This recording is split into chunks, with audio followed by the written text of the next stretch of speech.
당신은 오늘 밤 무슨 생각을 하며 잠들 예정이십니까? 자녀 걱정에 뒤척이실 건가요? 내일 일에 대한 불안으로 한숨 쉬실 건가요? 사랑하는 여러분, 저는 지난 20년간 목회하면서 수많은 부모님들을 만났습니다. 그분들의 공통점이 무엇인지 아십니까? 모두 자녀 때문에 마음이 무겁다는 것입니다. 목사님, 우리 아이가 말을 안 들어요. 목사님, 자녀가 교회를 떠났어요. 목사님, 아들이 3년째 방에만 틀어박혀 있어요. 목사님, 딸이 저와 대화를 끊었어요. 목사님, 자녀가 취업이 안 돼서 우울증에 걸렸어요. 목사님, 며느리와 사이가 안 좋아서 손주도 못 봐요. 어떤 어머니는 10년째 아들과 연락이 끊긴 채 살고 계셨습니다. 어떤 아버지는 자녀와의 관계가 너무 멀어져서 이름조차 제대로 부르지 못하고 계셨습니다. 어떤 할머니는 손주를 키우는데 손주가 게임 중독에 빠져 밤낮이 바뀌어 있었습니다. 이런 이야기들을 들을 때마다 제 마음도 무너집니다. 왜냐하면 저도 부모이기 때문입니다. 저도 자녀 때문에 밤잠을 설친 적이 있습니다. 저도 자녀 때문에 눈물로 기도한 적이 있습니다. 그런데 말입니다. 이분들에게 제가 딱 한 가지만 알려드렸습니다. 잠들기 전 3분, 자녀의 이름을 부르며 감사 기도를 드리는 것. 단지 그것뿐이었습니다. 너무 단순해서 믿기지 않으신가요? 목사님, 그렇게 간단한 게 효과가 있을까요? 많은 분들이 반신반의하셨습니다. 하지만 시작한 분들에게는 놀라운 일이 일어났습니다. 10년 동안 연락 없던 아들이 어느 날 갑자기 전화를 했습니다. 5년간 냉랭하던 딸이 아버지에게 먼저 손을 내밀었습니다. 방에만 틀어박혀 있던 자녀가 밖으로 나오기 시작했습니다. 교회를 떠났던 자녀가 다시 돌아왔습니다. 취업 못하던 자녀가 좋은 직장을 얻었습니다. 우울증에 빠졌던 자녀가 회복되었습니다. 이것이 어떻게 가능했을까요? 기적일까요? 우연일까요? 아닙니다. 이것은 하나님께서 성경에 분명히 약속하신 원리입니다. 시편 127편 3절은 이렇게 말씀합니다. 자식은 여호와의 기업이요 태의 열매는 그의 상급이로다. 자녀는 우리 소유가 아니라 하나님의 기업입니다. 하나님께서 우리에게 잠시 맡기신 것입니다. 그렇다면 우리는 어떻게 이 귀한 기업을 잘 관리할 수 있을까요? 오늘 저는 여러분과 함께 이 놀라운 비밀을 나누고자 합니다. 잠들기 전 자녀의 이름을 부르며 드리는 감사 기도의 능력. 이것이 어떻게 자녀의 인생을, 여러분의 가정을, 심지어 후손까지 바꾸는지 말씀드리겠습니다. 준비되셨습니까? 그럼 먼저 하나님 앞에 나아가 기도하겠습니다. 사랑하는 아버지 하나님, 오늘 이 시간 주님 앞에 나아옵니다. 자녀 때문에 가슴 아픈 부모들을, 밤마다 눈물로 베개를 적시는 아버지 어머니들을 주님께 올려드립니다. 하나님, 우리는 지쳤습니다. 기도해도 변하지 않는 것 같고 아무리 애써도 관계가 회복되지 않는 것 같습니다. 때로는 원망도 나오고 절망도 찾아옵니다. 하나님, 정말 제 기도를 들으십니까? 왜 다른 집 자녀는 잘 되는데 우리 아이만 이럴까요? 이런 생각들이 우리를 괴롭힙니다. 하지만 주님, 당신은 포기하지 않으시는 하나님이십니다. 우리가 포기할 때도 당신은 우리 자녀를 붙들고 계십니다. 우리가 보지 못할 때도 당신은 자녀의 인생을 인도하고 계십니다. 오늘 이 말씀을 통해 자녀를 향한 새로운 소망을 주시옵소서. 감사의 능력을 깨닫게 하시옵소서. 잠들기 전 자녀의 이름을 부르는 것이 얼마나 강력한 영적 행위인지 알게 하옵소서. 이 시간 성령님께서 친히 임재하셔서 듣는 모든 이들의 마음을 만지시고 새로운 결단을 하게 하옵소서.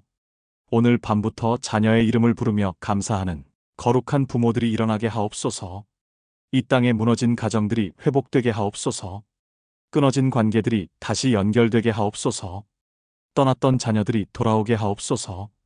예수님의 이름으로 기도드립니다. 아멘. 사랑하는 성도님들, 제가 여러분께 질문 하나 드리겠습니다. 하루 24시간 중 언제 기도하는 것이 가장 좋을까요? 많은 분들이 새벽이라고 대답하실 것입니다. 물론 맞습니다. 새벽 기도는 참으로 귀합니다. 예수님도 새벽에 한적한 곳에 가셔서 기도하셨습니다. 마가복음 1장 35절입니다. 새벽 아직도 밝기 전에 예수께서 일어나 나가 한적한 곳으로 가사 거기서 기도하시더니 새벽은 하루를 여는 기도의 시간입니다. 하지만 성경은 또 다른 중요한 시간을 말씀하고 계십니다. 바로 잠들기 전입니다. 시편 4편 8절을 함께 보시겠습니다. 내가 평안히 눕고 자기도 하리니 나를 안전히 살게 하시는 이는 오직 여호와시니이다. 다윗이 이 시편을 쓴 때가 언제였는지 아십니까? 자신의 아들 압살롬이 반역을 일으켜 왕좌를 빼앗으려 할 때였습니다. 상상해 보십시오. 사랑하는 아들이 아버지를 죽이려고 쫓아오는 상황입니다. 아들에게 쫓기는 아버지의 심정이 어떠했겠습니까? 배신감, 분노, 슬픔, 두려움. 온갖 감정이 다 밀려왔을 것입니다. 내가 뭘 잘못했길래? 저 아이를 어떻게 키웠는데? 왕위를 물려주려고 했는데? 이런 생각들이 머릿속을 가득 채웠을 것입니다. 그런데 다윗은 그날 밤 무엇을 했습니까? 원망하며 잠 못 이루고 뒤척인 것이 아닙니다. 복수를 계획하며 이를 갈지 않았습니다. 평안히 눕고 자기도 할인이라고 고백하며 하나님께 자신을 온전히 맡긴 것입니다. 여기서 평안이라는 히브리어 샬롬은 단순히 조용하다는 뜻이 아닙니다. 완전함, 온전함, 회복, 치유, 번영, 평화. 이 모든 의미가 담겨 있습니다. 다윗은 아들에게 배신당한 그 처참한 밤에도 잠들기 전 하나님께 자신을 맡김으로써 진정한 샬롬을 경험한 것입니다.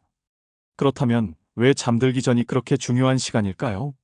성경과 과학이 모두 증명하는 4가지 이유가 있습니다. 첫째, 잠들기 전은 우리가 가장 정직해지는 시간입니다. 낮 동안 우리는 강한 척합니다. 직장에서, 사람들 앞에서, 심지어 가족 앞에서도 괜찮은 척 연기합니다. 나 괜찮아, 별일 아니야, 문제없어라고 말합니다. 자녀가 문제를 일으켜도 다른 사람들 앞에서는 우리 아이 잘 커가고 있어요 라고 말합니다. 웃으며 인사하고 밝은 표정을 지으며 아무렇지 않은 척합니다. 하지만 밤이 되어 침대에 누우면 다릅니다. 더 이상 연기할 필요가 없습니다.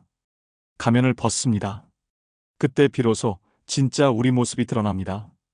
걱정, 두려움, 불안, 외로움, 분노, 실망. 모든 것이 고스란히 올라옵니다. 어떤 어머니는 낮에는 강하게 버티지만 밤만 되면 자녀 생각에 눈물을 흘립니다.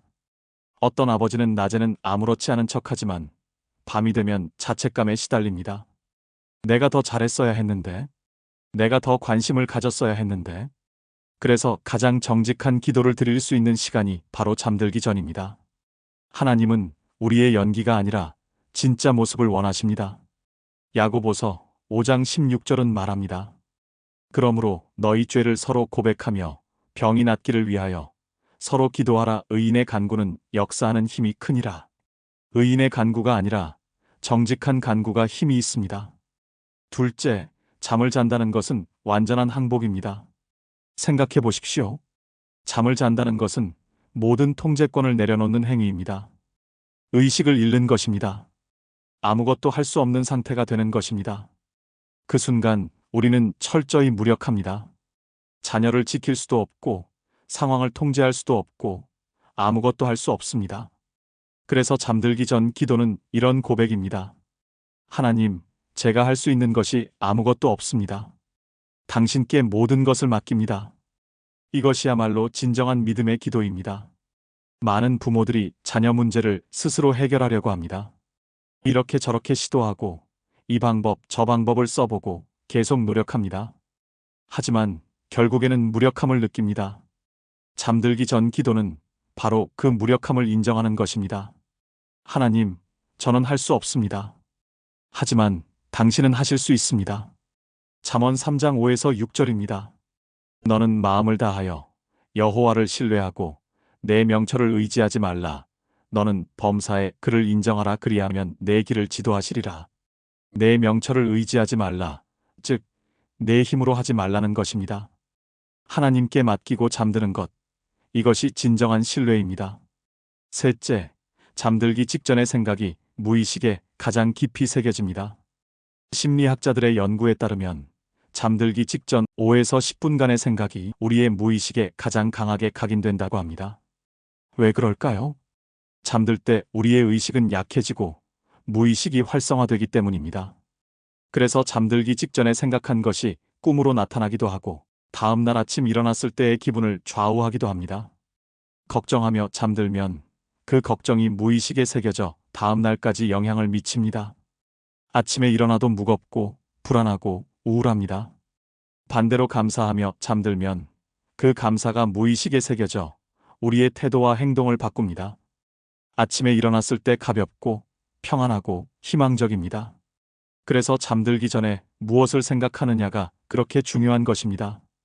빌립보서 4장 8절은 이렇게 권면합니다. 끝으로 형제들아 무엇에든지 참되며 무엇에든지 경건하며 무엇에든지 오르며 무엇에든지 정결하며 무엇에든지 사랑받을 만하며 무엇에든지 칭찬받을 만하며 무슨 덕이 있든지 무슨 기림이 있든지 이것들을 생각하라. 이것들을 생각하라. 특히 잠들기 전에 생각하라는 것입니다. 넷째, 하루의 마지막을 어떻게 마감하느냐가 다음 날을 결정합니다. 고대 히브리 문화에서 하루는 저녁부터 시작됩니다. 창세기 1장을 보십시오. 저녁이 되고 아침이 되니 이는 첫째 날이니라. 저녁이 먼저 나옵니다. 즉, 저녁은 끝이 아니라 새로운 시작입니다. 잠들기 전 드리는 기도는 하루를 마감하는 기도가 아니라 새로운 하루를 여는 기도입니다. 오늘 밤 자녀의 이름을 부르며 감사로 잠들면 내일은 새로운 하루가 시작됩니다. 자녀를 보는 눈이 달라지고 자녀와의 대화가 달라지고 관계가 달라집니다. 그런데 왜 자녀의 이름을 불러야 할까요? 그냥 우리 자녀들을 축복해 주세요 라고 하면 안 될까요? 하나님, 제 자식들 좀 잘 되게 해주세요. 이렇게 기도하면 안 될까요? 여기에 깊은 영적 의미가 있습니다. 이사야 43장 1절을 보십시오. 야곱아, 너를 창조하신 여호와께서 이제 말씀하시느니라. 이스라엘아, 너를 지으신 자가 이제 말씀하시느니라. 너는 두려워하지 말라. 내가 너를 구속하였고 내가 너를 지명하여 불렀나니 너는 내 것이라. 내가 너를 지명하여 불렀나니. 하나님께서는 우리를 이름으로 부르십니다. 너희들아, 사람들아라고 뭉뚱그려 부르지 않으십니다. 야곱아, 이스라엘아, 한 사람 한 사람의 이름을 부르십니다. 왜 그럴까요?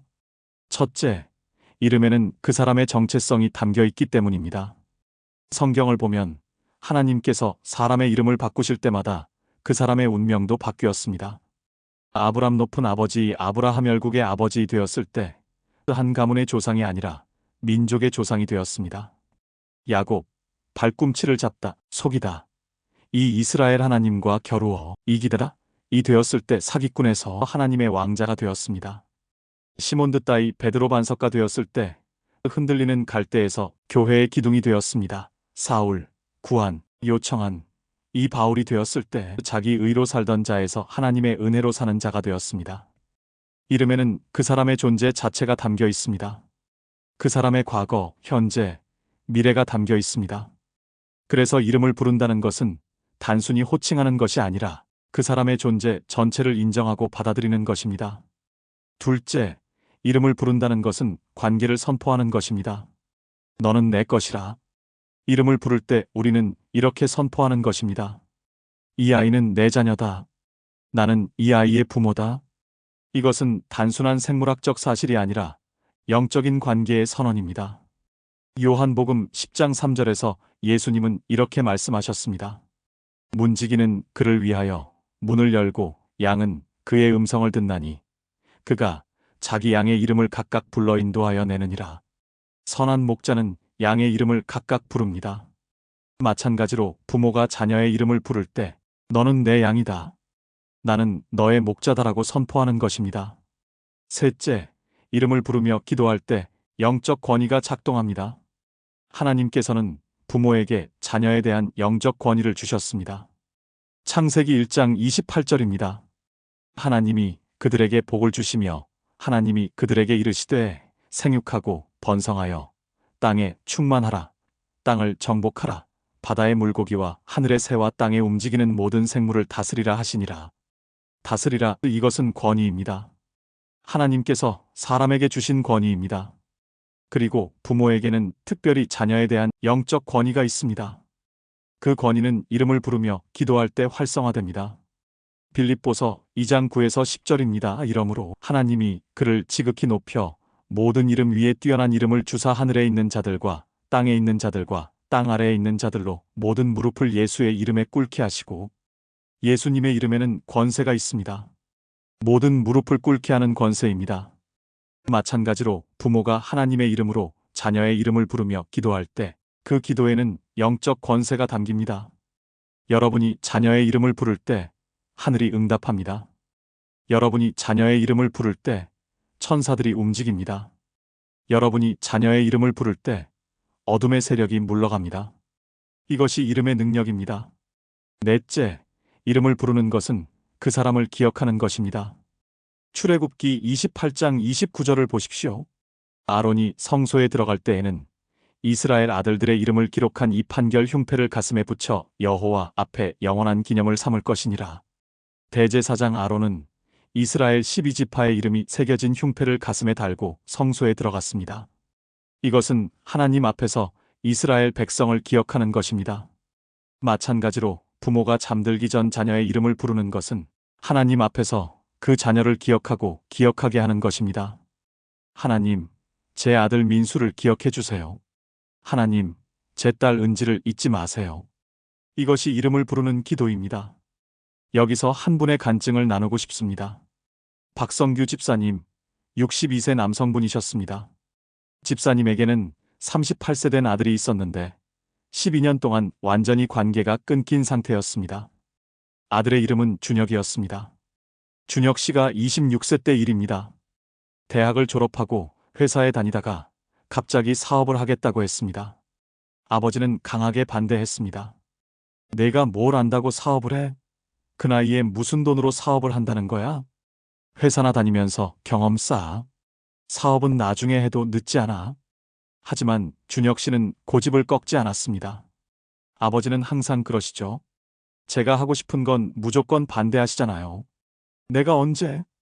대학교 전공도 동아리도 다 아버지가 정하셨잖아요. 그건 다 내 장래를 위해서. 제 인생이에요, 아버지. 이번만큼은 제가 하고 싶은 대로 하겠습니다. 말다툼이 격해졌습니다. 결국 아버지가 말했습니다. 좋아, 그럼 마음대로 해봐. 하지만 실패해도 집에 돌아올 생각은 하지 마. 아들도 질세라 대답했습니다. 안 돌아옵니다. 이 집 다시는 안 들어옵니다. 그렇게 준혁 씨는 집을 나갔습니다. 그것이 아들이 집을 떠나며 한 마지막 말이었습니다. 처음 일해서 2년은 가끔 연락이 왔습니다. 어머니가 전화하면 짧게 대답하고 끊었습니다. 잘 지내? 네. 밥은 먹고 다니니? 네. 사업은 어때? 그냥 그래요. 대화가 되지 않았습니다. 그러다가 3년째부터는 아예 전화를 받지 않았습니다. 문자도 읽지 않았습니다. 명절에도 생일에도 아무 연락이 없었습니다.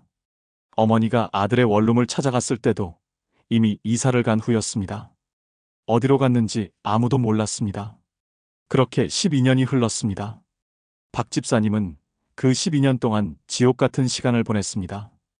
밤마다 아들 생각에 잠을 이루지 못했습니다. 술을 마셔야 겨우 잠들 수 있었습니다. 낮에는 아무렇지 않은 척했지만 밤만 되면 무너졌습니다. 내가 뭘 잘못했을까? 내가 너무 엄하게 키웠나? 마지막 말을 왜 그렇게 했을까? 자책과 후회가 끝없이 밀려왔습니다. 교회는 다녔지만 기도가 되지 않았습니다. 하나님, 왜 제 기도는 안 들으십니까?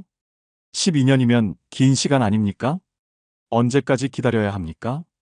원망과 분노가 쌓여갔습니다. 건강도 나빠졌습니다.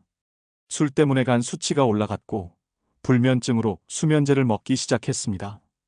아내와의 관계도 나빠졌습니다. 서로 아들 이야기만 나오면 싸웠습니다. 당신이 그렇게 엄하게 키우더니 당신은 항상 애를 감싸기만 했잖소? 가정이 무너지고 있었습니다. 그러던 어느 날 집사님이 저를 찾아오셨습니다. 얼굴이 많이 상해 있었습니다. 목사님, 저는 이제 포기하려고 합니다. 12년이면 긴 시간 아닙니까? 혹시 아들이 죽은 건 아닐까요? 그것도 모르고 저는 말을 잇지 못하고 우셨습니다. 저는 한참을 같이 울었습니다. 그리고 조심스럽게 여쭤봤습니다. 집사님, 아드님 이름이 뭡니까? 준혁이요. 좋은 이름이네요. 언제 마지막으로 아드님 이름을 불러보셨습니까? 집사님이 멈칫하셨습니다. 기억이 안 나네요. 한 10년은 된 것 같은데. 왜 안 불러보셨어요? 불러봤자 어차피 안 오는데. 그냥 아들이라고만 했죠. 저는 집사님의 손을 잡았습니다. 집사님, 오늘 밤부터 딱 한 가지만 해보세요. 뭔데요? 잠들기 전에 아드님 이름을 불러보세요. 그게 무슨 소용이 있습니까? 3분입니다. 침대에 누워서 하나님, 제 아들 준혁이를 주셔서 감사합니다. 이 한마디만 하세요. 감사요? 12년 동안 연락도 없는 아들을 뭘 감사합니까? 집사님의 목소리가 높아졌습니다. 저는 차분하게 말씀드렸습니다. 집사님, 준혁 씨가 살아있다는 것, 그것 하나만 감사해 보세요. 살아있는지도 모르는데요. 믿음으로 감사하는 겁니다. 하나님께서 지금도 준혁 씨를 지켜주고 계실 거라고 믿고 감사하는 거예요. 집사님은 한참을 말이 없으셨습니다. 그리고 고개를 끄덕이셨습니다. 해보겠습니다. 집사님은 반신반의하며 돌아가셨습니다. 그날 밤 집사님은 12년 만에 아들의 이름을 불렀습니다. 침대에 누워 눈을 감았습니다. 하나님, 제 아들, 준혁이, 거기까지였습니다. 이름을 부르는데 갑자기 눈물이 터져 나왔습니다. 12년 동안 억눌러왔던 모든 감정이 한꺼번에 쏟아졌습니다. 준혁아, 아빠가 미안하다. 준혁아, 어디 있니? 준혁아, 아빠 보고 싶다. 그날 밤 집사님은 1시간을 울었습니다. 하지만 놀랍게도 그날 밤 12년 만에 처음으로 술 없이 잠이 들었습니다. 다음 날 밤도 마찬가지였습니다. 하나님, 준혁이를 주셔서 감사합니다. 감사 기도를 하고 나니 마음이 편안해졌습니다. 3일째, 4일째, 집사님은 계속 아들의 이름을 불렀습니다. 일주일이 지나자 감사 제목이 하나씩 늘어나기 시작했습니다. 준혁이가 건강하게 태어난 것 감사합니다. 준혁이가 무사히 자란 것 감사합니다. 한 달이 지나자 더 구체적인 감사가 나왔습니다. 준혁이 어릴 때 제 손잡고 교회 다녔던 것 감사합니다. 준혁이가 처음으로 아빠라고 불렀을 때 감사합니다. 준혁이가 대학 합격했을 때 기뻐하던 모습 감사합니다. 2달이 지나자 집사님의 마음이 변하기 시작했습니다. 원망이 사라졌습니다. 분노가 녹았습니다. 대신 그리움이 찾아왔습니다. 준혁아, 잘 지내고 있니? 준혁아, 건강하게 지내라. 3달이 지나자 집사님은 술을 끊었습니다. 수면제도 끊었습니다. 감사 기도만으로 잠이 왔습니다. 아내와의 관계도 좋아졌습니다. 교회 봉사도 다시 시작했습니다. 그리고 6개월째 되던 어느 날, 놀라운 일이 일어났습니다. 집사님에게 낯선 번호로 전화가 왔습니다. 평소 같았으면 받지 않았을 텐데, 그날따라 받고 싶은 마음이 들었습니다. 여보세요? 상대방이 말이 없었습니다. 숨소리만 들렸습니다. 여보세요? 누구세요? 아버지? 심장이 멎는 것 같았습니다. 12년 만에 듣는 아들의 목소리였습니다. 집사님은 그 자리에 주저앉았습니다. 준혁아, 준혁아, 아버지, 저예요. 아들의 목소리도 떨리고 있었습니다. 준혁아, 어디 있니? 괜찮니? 아프지는 않니? 네, 괜찮아요. 왜 전화했니? 제가 꿈을 꿨어요. 꿈? 계속 아버지가 절 부르시는 꿈이었어요. 거의 매일 밤 아버지가 준혁아, 준혁아 하고 부르시는 거예요. 집사님은 온몸에 전율이 일었습니다. 그래서 전화했습니다. 아버지가 절 찾으시는 것 같아서. 준혁아, 아버지 죄송합니다. 그동안 2사람은 전화로 한참을 울었습니다. 그 후 이야기는 빠르게 진행되었습니다. 일주일 후 준혁 씨가 전화로 말했습니다. 아버지, 집에 가도 될까요? 당연하지. 언제든 와라. 2주일 후 준혁 씨가 집에 찾아왔습니다. 현관문 앞에서 아버지와 아들은 껴안고 한참을 울었습니다. 아버지, 죄송합니다. 제가 너무 어리석었습니다. 아니다. 아빠가 미안하다. 준혁아, 아빠가 너를 이해하지 못했구나. 아버지, 아빠가 너무 엄했지? 아빠가 잘못했다. 12년 만에 재회였습니다. 그날 저녁 가족이 함께 식사를 했습니다. 어머니는 준혁 씨가 좋아하는 음식을 가득 차려놓고 계속 울었습니다. 준혁 씨가 말했습니다. 제가 그동안 사업을 했는데요. 처음에는 정말 힘들었어요. 망할 뻔도 여러 번 했고요. 그랬구나. 근데 지금은 그럭저럭 괜찮아요. 직원도 5명 있고요. 잘 됐구나. 제가 정말 아버지한테 인정받고 싶었어요. 제 힘으로도 할 수 있다는 걸 보여드리고 싶었어요. 아빠는 이미 내가 자랑스럽다. 준혁아. 그 후로 지금까지 2년이 지났습니다. 준혁 씨는 매주 일요일 부모님과 함께 교회에 나옵니다. 교회를 떠났던 준혁 씨도 신앙을 회복했습니다. 최근에는 좋은 분을 만나서 결혼도 했습니다. 결혼식 날 준혁 씨가 아버지께 편지를 읽었습니다. 아버지, 12년이라는 긴 시간 동안 저를 기다려주셔서 감사합니다. 제가 방황할 때도 연락을 끊었을 때도 아버지는 포기하지 않으셨습니다. 나중에 알았습니다. 아버지가 매일 밤 제 이름을 부르며 기도하셨다는 것을요. 그 기도가 저를 집으로 돌아오게 했습니다. 사랑합니다, 아버지. 박 집사님은 간증하셨습니다. 12년 동안 원망하고 분노하며 기도할 때는 아무 응답이 없었습니다. 그런데 아들 이름을 부르며 감사하기 시작한 지 6개월 만에 전화가 왔습니다. 제가 밤마다 아들 이름을 부를 때 그 기도가 시간과 공간을 뛰어넘어 아들의 꿈에까지 들어갔던 겁니다. 이것이 이름을 부르며 기도하는 능력입니다. 사랑하는 여러분, 이것이 이름을 부르는 것의 능력입니다. 그런데 왜 하필 감사 기도일까요? 자녀가 문제투성이인데 무엇을 감사합니까? 자녀가 교회를 떠났는데 무엇을 감사합니까? 자녀가 연락을 끊었는데 무엇을 감사합니까? 여기에 놀라운 비밀이 있습니다. 데살로니가전서 5장 16에서 18절입니다. 항상 기뻐하라 쉬지 말고 기도하라 범사에 감사하라 이것이 그리스도 예수 안에서 너희를 향하신 하나님의 뜻이니라. 범사에 감사하라고 하셨습니다. 좋은 일에만 감사하라고 하지 않으셨습니다. 모든 일에 어떤 상황에서도 감사하라고 하셨습니다. 이것이 하나님의 뜻입니다. 그렇다면 감사에는 어떤 능력이 있을까요? 첫째, 감사는 하나님의 주권을 인정하는 것입니다. 우리가 자녀의 상황을 보며 감사할 때 우리는 이렇게 고백하는 것입니다. 하나님, 비록 제 눈에는 이 상황이 암담해 보이지만 당신께서 주관하고 계심을 믿습니다. 하나님, 비록 지금은 이해할 수 없지만 당신의 계획이 있음을 믿습니다. 하나님, 제가 볼 때는 최악이지만 당신이 보실 때는 최선일 수 있음을 믿습니다. 로마서 8장 28절입니다. 우리가 알거니와 하나님을 사랑하는 자, 곧 그의 뜻대로 부르심을 입은 자들에게는 모든 것이 합력하여 선을 이루느니라. 모든 것이 합력하여 선을 이룬다. 심지어 나쁜 것까지도 하나님은 선으로 바꾸십니다. 감사는 이것을 믿는 믿음의 표현입니다. 둘째, 감사는 믿음의 표현입니다. 히브리서 11장 1절은 말합니다. 믿음은 바라는 것들의 실상이요 보이지 않는 것들의 증거니. 아직 보이지 않는 자녀의 변화를 믿음으로 감사하는 것, 아직 일어나지 않은 회복을 믿음으로 감사하는 것, 이것이야말로 진정한 믿음의 기도입니다.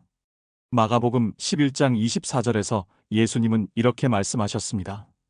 그러므로 내가 너희에게 말하노니 무엇이든지 기도하고 구하는 것은 받은 줄로 믿으라. 그리하면 너희에게 그대로 되리라. 받은 줄로 믿으라. 아직 받지 않았는데 받은 것처럼 믿으라는 것입니다.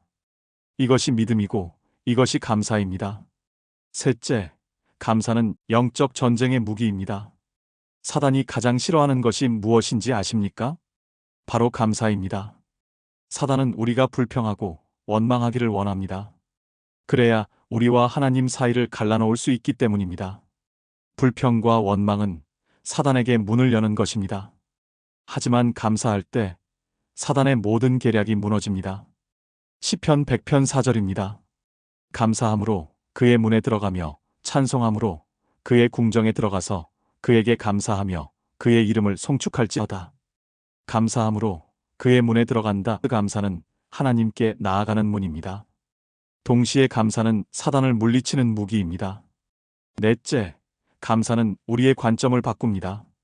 같은 상황도 어떻게 보느냐에 따라 다릅니다. 잔에 물이 반이 있을 때 반밖에 없네라고 볼 수도 있고 반이나 있네라고 볼 수도 있습니다. 자녀가 교회를 떠났을 때 하나님을 버렸네라고 볼 수도 있고 아직 살아있고 언젠가 돌아올 수 있네라고 볼 수도 있습니다. 감사는 우리의 눈을 바꿉니다. 문제에서 가능성으로, 절망에서 소망으로, 어둠에서 빛으로 시선을 옮기게 합니다. 다섯째, 감사는 기적을 일으킵니다. 요한복음 11장, 나사로를 살리시기 전 예수님은 무엇을 하셨습니까? 먼저 감사하셨습니다. 아버지여, 내 말을 들으신 것을 감사하나이다. 아직 나사로가 살아나기 전에 미리 감사하신 것입니다. 그리고 나사로가 살아났습니다. 감사는 기적의 문을 여는 열쇠입니다. 그렇다면 구체적으로 어떻게 기도해야 할까요? 제가 여러분께 실제적인 7단계 방법을 알려드리겠습니다. 1단계, 잠들기 30분 전에 준비하십시오. TV를 끄고 스마트폰을 내려놓고 마음을 진정시키십시오. 침실 조명을 어둡게 하고 조용한 찬송가나 경배음악을 작게 틀어도 좋습니다. 2단계, 침대에 누워 편안한 자세를 취하십시오. 긴장을 풀고 깊게 호흡하십시오. 하나님 앞에 조용히 서십시오. 하나님, 제가 지금 주님 앞에 나왔습니다. 3단계, 오늘 하루를 돌아보며 하나님께 고백하십시오. 하나님, 오늘 하루도 지켜주셔서 감사합니다. 오늘 제가 실수한 것, 잘못한 것을 용서해 주세요. 오늘 자녀에게 화낸 것, 잔소리한 것 용서해 주세요. 4단계, 자녀의 이름을 천천히 또박또박 부르십시오. 하나님, 제 아들 이름을, 하나님, 제 딸 이름을. 자녀가 여러 명이면 한 명씩 이름을 부르십시오. 5단계, 가장 기본적인 것 하나만 감사하십시오. 주셔서 감사합니다. 살아있어서 감사합니다. 제 곁에 있어서 감사합니다. 제 자녀 삼아주셔서 감사합니다.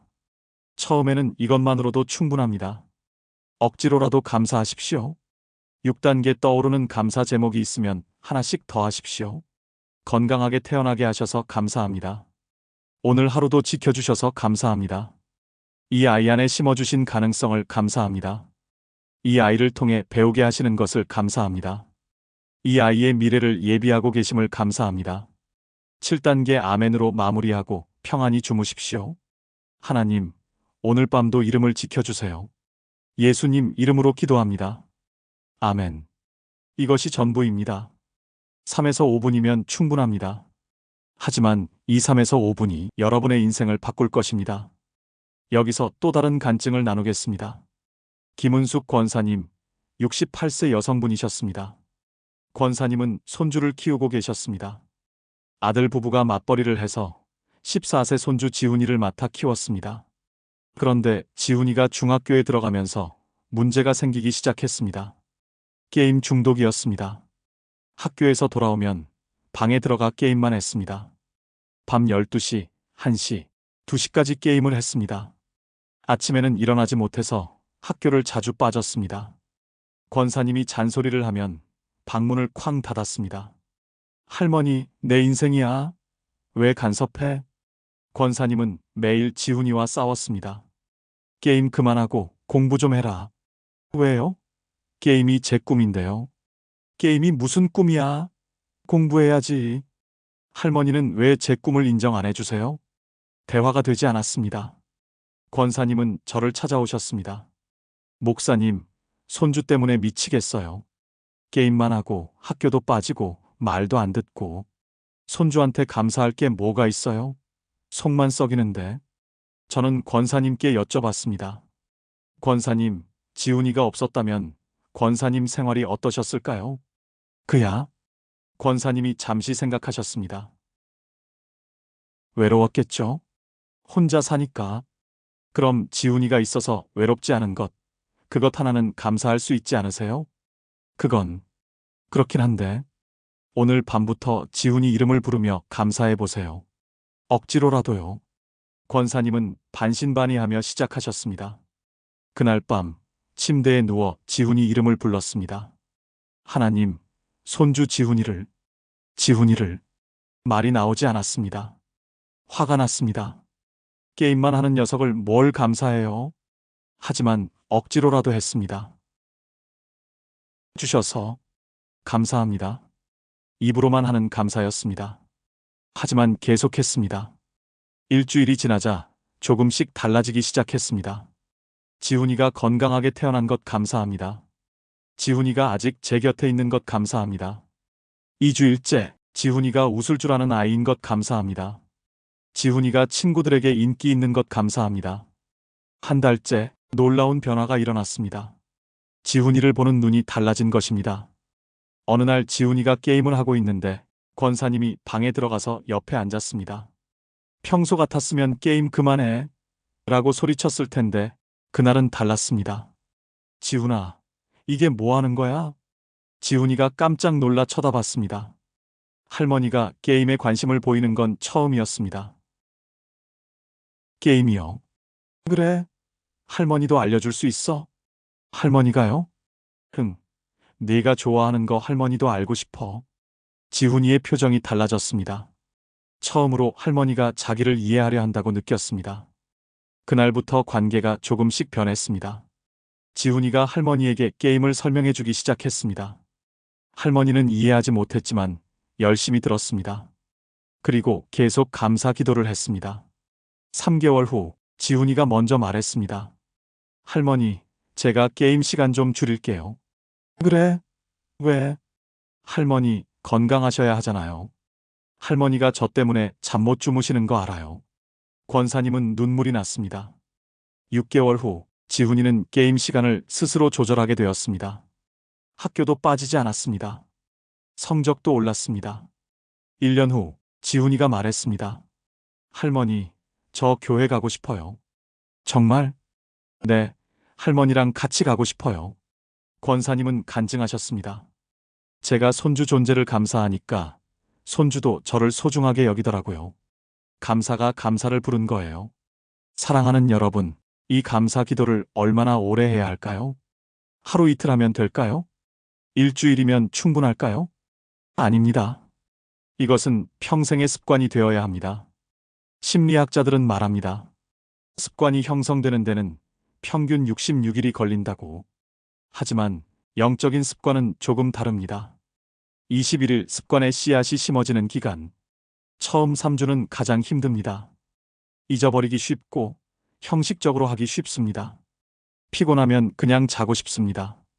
오늘 하루쯤이야. 하지만 21일만 버티십시오. 하루도 빠지지 말고 21일을 채우십시오. 21일이 지나면 조금씩 자연스러워집니다. 100일 습관이 뿌리내리는 기간. 100일을 채우면 이제 이것이 여러분의 일부가 됩니다. 하지 않으면 오히려 이상하게 느껴집니다. 뭔가 빠진 것 같은데? 이 닦는 것처럼 당연해집니다. 1년 습관이 결실을 맺는 기간. 1년을 채우면 놀라운 변화들이 보이기 시작합니다. 자녀가 변하고 관계가 회복되고 기적이 일어납니다. 여러분 자신도 변합니다. 더 평안해지고 더 감사하게 되고 더 행복해집니다. 평생 대대손손 축복이 흐르는 기간. 이것을 평생 습관으로 만들 때 여러분의 자녀뿐 아니라 손자, 손녀까지 축복이 흐릅니다. 여러분의 감사가 대를 이어 전해집니다. 갈라디아서 6장 9절.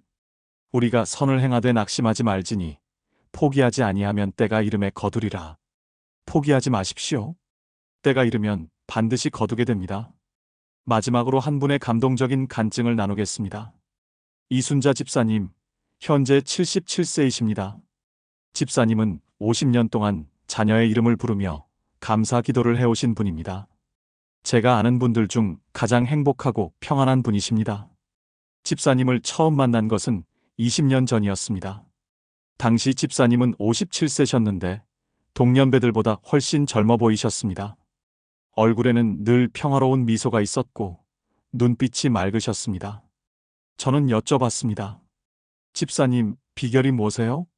어떻게 그렇게 평안해 보이세요? 집사님은 웃으시며 대답하셨습니다. 목사님, 저는 매일 밤 자녀들 이름 부르며 감사 기도를 해요. 얼마나 오래 하셨어요? 30년 됐어요. 지금은 손주들 이름까지 부르니까. 저는 깜짝 놀랐습니다.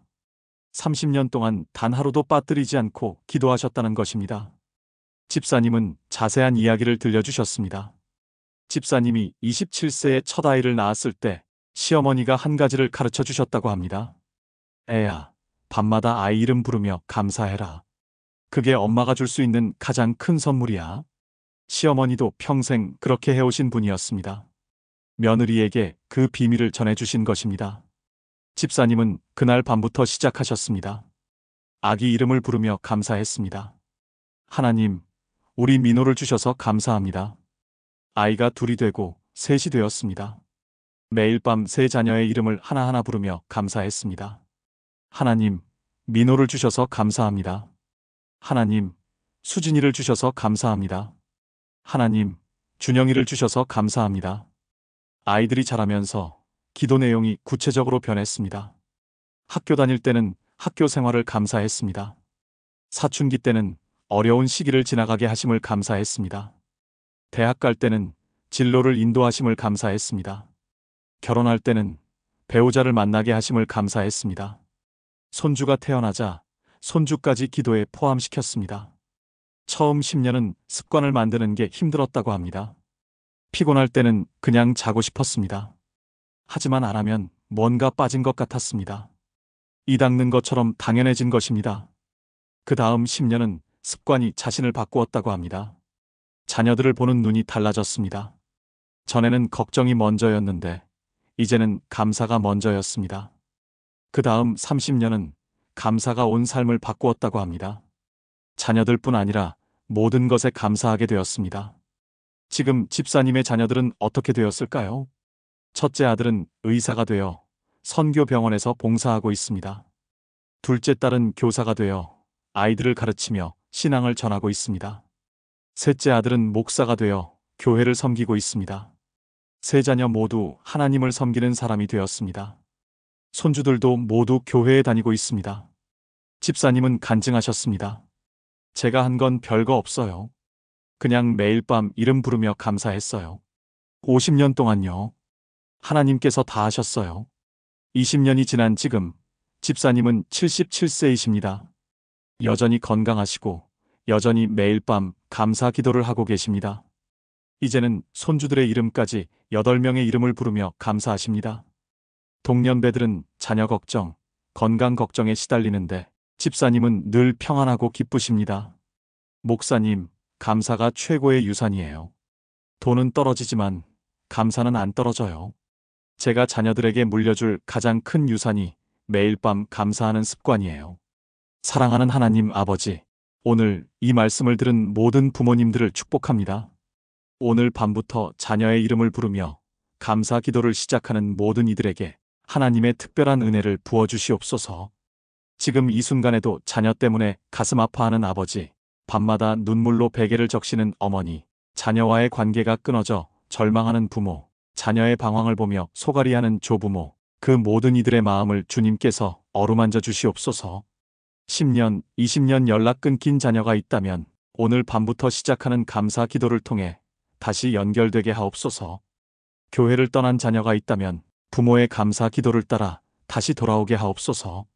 방황하는 자녀, 아픈 자녀, 힘들어하는 자녀, 중독에 빠진 자녀, 우울증에 걸린 자녀, 취업 못하는 자녀, 결혼 못하는 자녀, 모든 자녀들 위해 하나님의 손길이 임하게 하옵소서.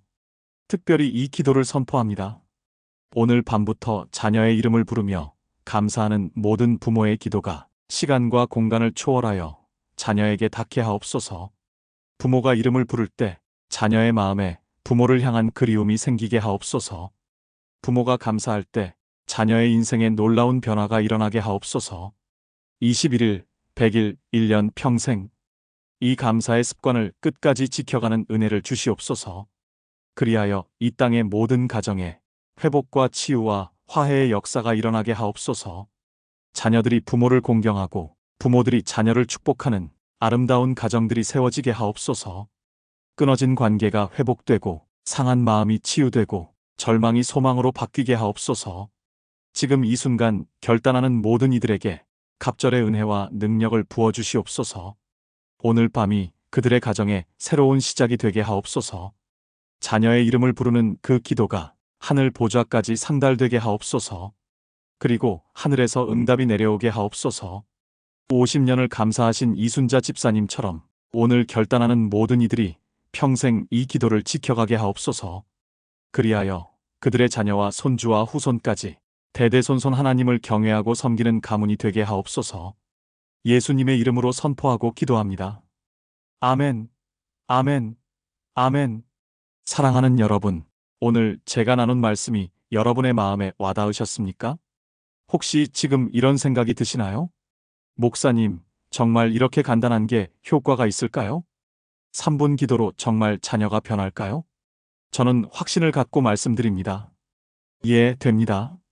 하지만 한 가지 조건이 있습니다. 계속해야 합니다. 하루 이틀이 아니라, 일주일이 아니라, 21일, 100일, 1년, 평생을 해야 합니다. 그렇다면 지금 바로 결단하십시오. 오늘 밤부터 시작하겠습니다. 망설이지 마십시오. 내일부터가 아닙니다.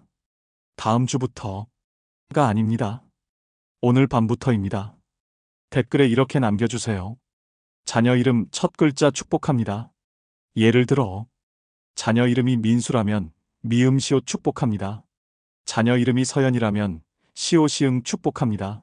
손주를 키우신다면 손주 이름으로 이응 이응 축복합니다. 이것은 단순한 댓글이 아닙니다. 하나님과 여러분 자신 앞에 하는 거룩한 서약입니다. 오늘 밤부터 이 아이의 이름을 부르며 감사하겠습니다. 이렇게 선포하는 것입니다. 그리고 이 영상을 다른 부모님들과 공유해 주십시오.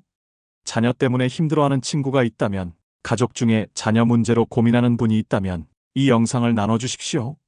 한 가정의 회복이 또 다른 가정의 회복으로 이어질 것입니다. 마지막으로 다시 한번 말씀드립니다. 오늘 밤 침대에 누우십시오.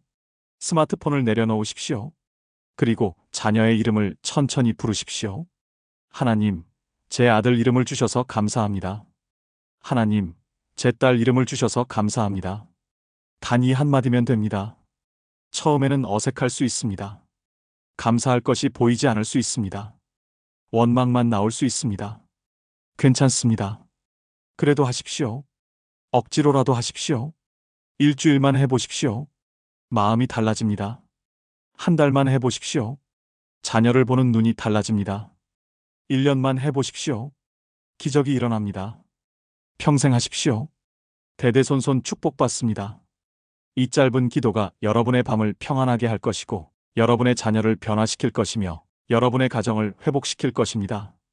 12년 만에 아들이 돌아온 박성규 집사님처럼, 손주와의 관계가 회복된 김은숙 권사님처럼, 50년을 감사하며 세 자녀를 하나님의 일꾼으로 키운 이순자 집사님처럼 여러분도 이 축복의 주인공이 될 수 있습니다. 하나님의 은혜가 여러분과 여러분의 가정에 충만하기를 축복합니다.